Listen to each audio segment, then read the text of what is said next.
Vancouver Hockey Show. Andrew Wadden, producer Aaron, as the Canucks season comes to a close. So the Canucks end up losing in Game 7 to the Oilers, as you all know. And, well, in a series that really, honestly, Aaron, kind of played out the way that I thought it was going to. Yeah. You know, I know I picked the Oilers in 6. I know you said Canucks in 7. Mm-hmm. You asked me last night before the game on text, like, hey, what do you think? And I just said, or 3 second overtime, because it just felt like that. It was either going to be one or two things. It was either going to be Oilers going to go up 3-0 in the first, and that was it. Or it was going to be a grinder out on the overtime. But there was a third possibility I didn't consider. And it was still a good game. You thought the Canucks would pull it off in overtime? Yeah. Second overtime. Like, it was just going to be so like, oh my God. I tried to manifest it myself, just chatting with some friends in group chat. I said 3-2 Canucks overtime. Come on, guys. Everybody get behind it. They were all Canuck fans. They were like, nobody was picking up what I was putting down. They were all worried, nervous, and rightfully so. So let's get into the rewind, because, you know, Game 6 kind of dictated why Game 7 went the way it did. And as we all know, in Game 6, the Canucks just flat out no-showed. They had a chance to put the dagger in the Oilers in the chuck, weren't able to do it. After Stuart a big Skinner, Game 5 at home. And which was an incredible Game 5. Stuart Skinner goes back in goal. And honestly, I don't think the Canucks did enough early on, because he looked nervous. Like, straight up, he looked nervous. He lost his net a couple of times, but the Canucks just didn't test him whatsoever. 15 shots on goal. You didn't really get on him very early or at all in this game. And that opening goal, I thought, from Dylan Holloway, where he danced Petey and then he split Hughes and Hronek, that sort of set the tone for that game. Beautiful goal by the young man as well. Yeah. You know, that kind of dictated where the rest of that game went. Hoglander and Petey, for the goal that Hoglander scored, they showed some real good chemistry there. Like, Petey and Hoglander are a duo. And, you know, we've talked about duos. People talk about lines in the NHL. I think a lot of coaches focus more on duos. And obviously, you know, there's some dynamic ones around the league. And when the Oilers load up with McDavid and Draisaitl, there's very few that can, you know, test those two. But when you look at the duos that the Canucks have that can be dangerous, obviously it starts with JT Miller and Brock Besser. And we will get to Brock Besser in just a moment here. But I do like Pettersson and Hoglander together. They show good flashes of being able to cycle with one another. And that was one of those give and go goals where they run the cycle in the corner. Pettersson feeds it out front. Hoglander buries it. So not to go on too much about the one goal the Canucks scored in Game 6, but for all the flack that Pettersson has taken, and he's going to get more in this podcast here, that was a good moment for those two. And also for Hoglander, too, who's had a great season, and to get a playoff goal. So it's like, great year, buddy. Great year. I tell you what, though, Aaron, like, great year, not a great postseason, though. No. For Hoglander. No. Not a great postseason. No. So the Canucks end up having to come home. And, hey, they earned that right? They were able to take control of the series. They earned home ice throughout the regular season. So this was their opportunity. Going back to Rogers Arena, Game 7, another chance to put the dagger in the Oilers. And they just didn't match the intensity, which is probably the worst part of, you know, losing that Game 7, because of the fact that I don't think there's many, you know, barns in the playoffs, in the NHL Stanley Cup playoffs, that can contest with the Rogers Arena. Like, that place was loud and they were giving it. You know, you get that jolt. You know, we talked about the difference between, you know, the bubble playoffs and why you sort of have to, you know, just not even acknowledge it, really, because it's an asterisk. Well, that's the thing, is because you don't get that juice that you get from the crowd, right? Even that fake crowd noise that they were pumping in. Yeah, that didn't work at all. But anyway, you know, the Canucks I thought they were going to feed off of this juice, and they just didn't. And Sheloff, boy, did he keep them in the game early on. He had a massive save, like 90 seconds into the game. And then he robbed Connor Brown on the breakaway, shorthanded. By the way, Connor Brown is just the Oilers version of Ilya Mikheyev, right? Like, it's just where chances go to die. By the way, both former Leafs. So there you go. We had that big save on Draisaitl, which was probably going to be through the back of the net, maybe even through the boards, but Cole got a nice piece of it. I know Ian Cole took a ton of heat throughout this postseason, rightfully so. Didn't have a great postseason, but he made a nice sort of partial block on that one. So able to Rob Draisaitl, which she loves, kind of had him throughout the playoffs. Like he stoned him so many times. Mm-hmm. That 4-minute power play, though, that really could have swung the game. Yeah. That really could have swung the game early on. Ryan McLeod's high stick on Pettersson. And I mean, this is going to be one of the big talking points when it comes to the postseason for the Canucks. Just a lack of power play. They weren't able to get it done. I think it was 13% or something like that against the Oilers. Just not good enough. And as I mentioned with Mikheyev too, like he got a chance as well. Rings it off the post. He's got 1 goal in 60 games. Like, anyway, he's going to be a massive talking point when we get to talk about the offseason moves that the Canucks should be making or could be looking at making, that is. Goals from the blue line, a big story in this series. Obviously, Cody Ceci opened the scoring for the Oilers. I know Evan Bouchard didn't get the goal as it was tipped by Hyman, but boy, what a series for Evan Bouchard. Mm-hmm. 11 points in the series alone, 4 goals, 2 game winners. Just an incredible series from the blue line for the Oilers. And, I mean, that's something that the Canucks are going to have to look at as well. Where did they sort of lack when it came to this postseason? The blue line is one of those areas, which we'll get into in just a moment here. But overall, Aaron, before we, sort of put a bow on the postseason here, just in terms of the rewind, because I do want to get into some juicy topics here. But I think when it's all said and done right now with this team, and they're not going to be the same team next year, there's a ton of stuff that's going to happen in this offseason. But I think when it's all said and done, this team can look in the mirror and be proud of what they did. And I think the city can be proud of where this organization is going now. Because I think that's one of the biggest things that, we sort of lost here in Vancouver was the pride of the Vancouver Canucks. And obviously, you go back and 13 years ago and, that team that lost in the Stanley Cup final, but even the lead up to that cup final, those seasons, before that, that's when really the momentum of Canucks hockey sort of built here in Vancouver. And then of course, sort of crescendoed, if you will, in the Stanley Cup final, which didn't go their way. And then the, years afterwards, they stubbed their toe as well. But, that sort of lead up. So we're kind of in that point right now where we're in this lead up to this team being able to take the next step. But unfortunately, this season, it just wasn't good enough. Especially since everybody didn't really have it on their bingo card that the Canucks were going to be where they were at the end of the season. Not a single person did. Not a single person thought the Vancouver Canucks were going to be this team this year. And we saw all the work that they did in the offseason last year. And like I said, there's going to be a ton of it this year as well. But yeah, full marks for what Rutherford and Patrick Allvin have been able to do with this roster. But again, they said major surgery before.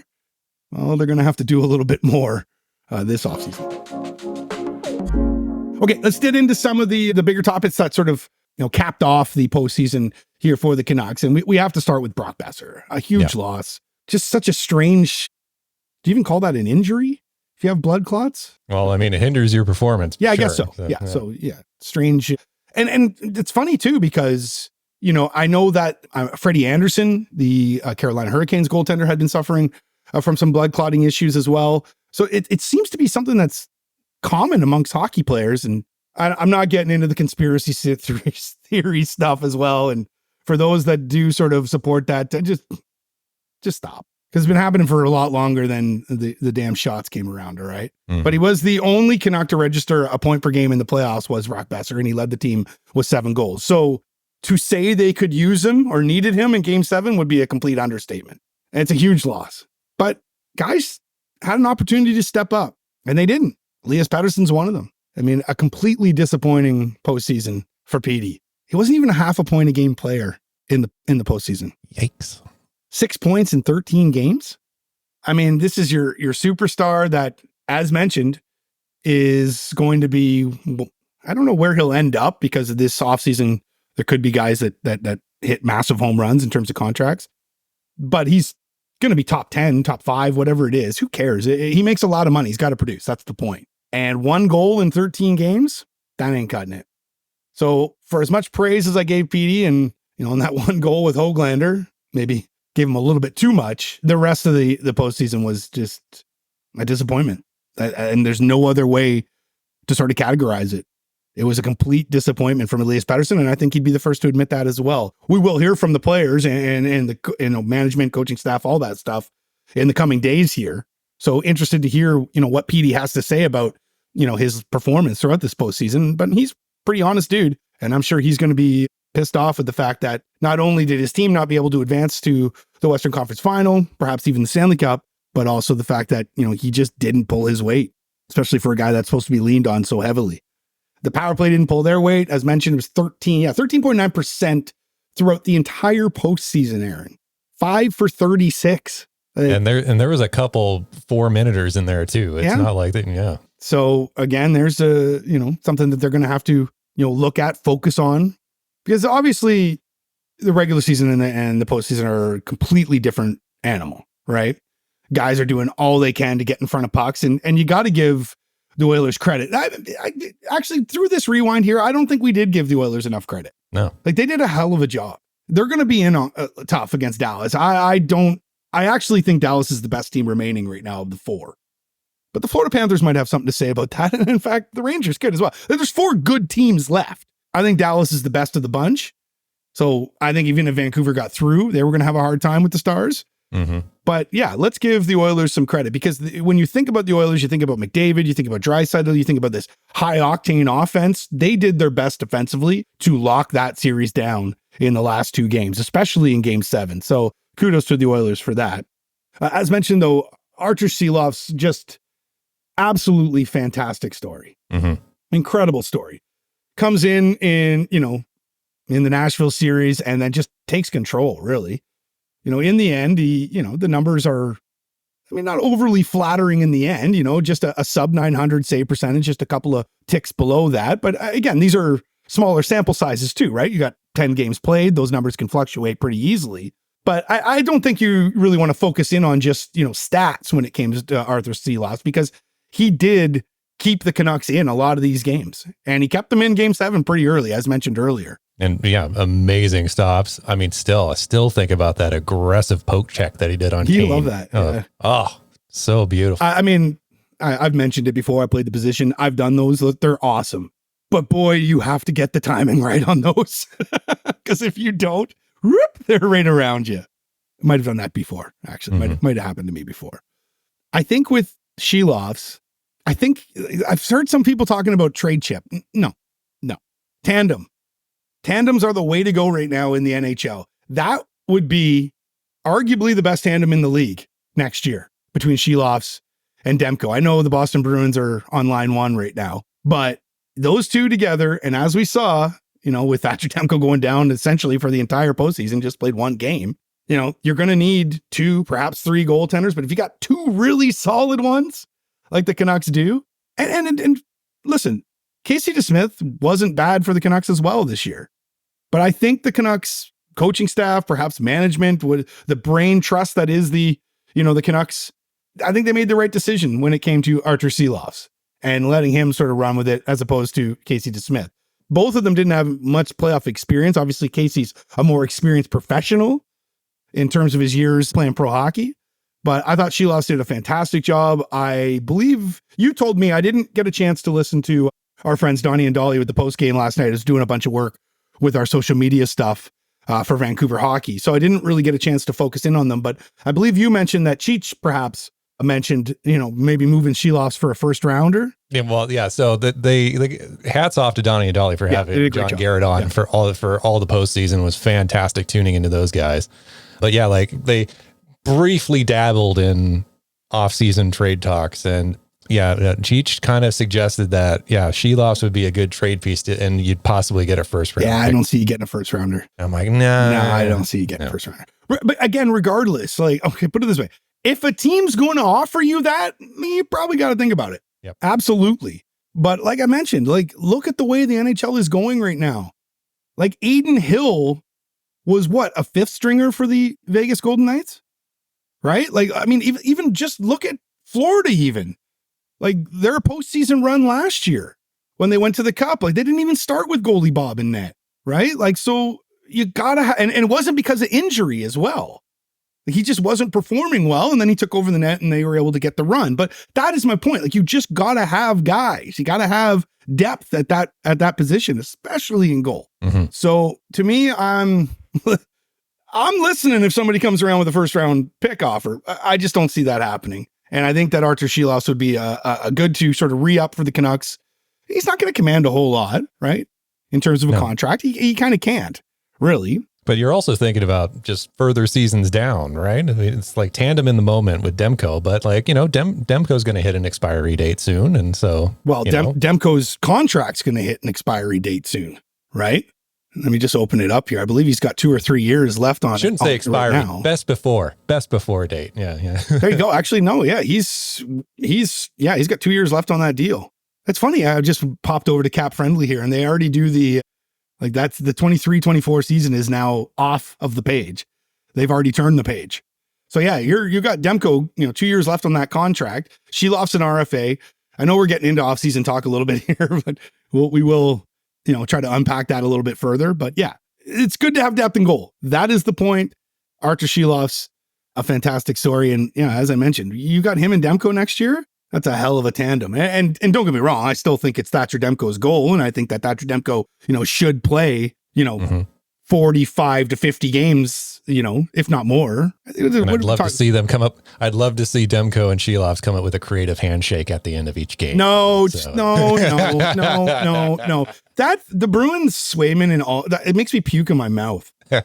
I love that Thatcher Demko snubbed him at the All-Star game. It's so lame. God, I hate the Bruins. Bottoms. Sorry, soapbox there. Yeah, sorry. Before we get to the bottom 6, Zadorov, he won the hearts of Canuck fans throughout this postseason. 8 points, 4 goals in the postseason. He leads all defensemen. He didn't lead all defensemen because Hughes had 10 points, but between him and Hughes, they were doing all the damage on the blue line. I know that there's a lot of people, wanting to know what the future for Zadorov is in Vancouver, and I think they'll be there with the contract. The only thing is who else will be there? Because everybody else around the league saw what that big man was doing. And they loved, the good sound bites that were coming out from him, the physical play. Like, there are GMs salivating right now over Big Zed. So you might got to get in line and you might want to be cautious about how much you pay. But boy, did he have himself a playoff. So kudos to Nikita Zadorov. A bottom 6 support players for the Canucks. I didn't think, Aaron, that they got enough support from those guys. And it's kind of weird with the Canucks when you talk about sort of bottom 6, because that third line kind of acts like a second line, especially in the matchup game, especially when Lindholm was there with Garland and Joshua. So it's kind of, odd to sort of pick out exactly who is the bottom 6 guys at time. But put it this way, they got the big goal from PDG in game 5. Suter got that game winner to wrap up the Nashville series, but not really a whole lot, from the rest of them. Bluger, Bluger, no points, 2 points, dash 3.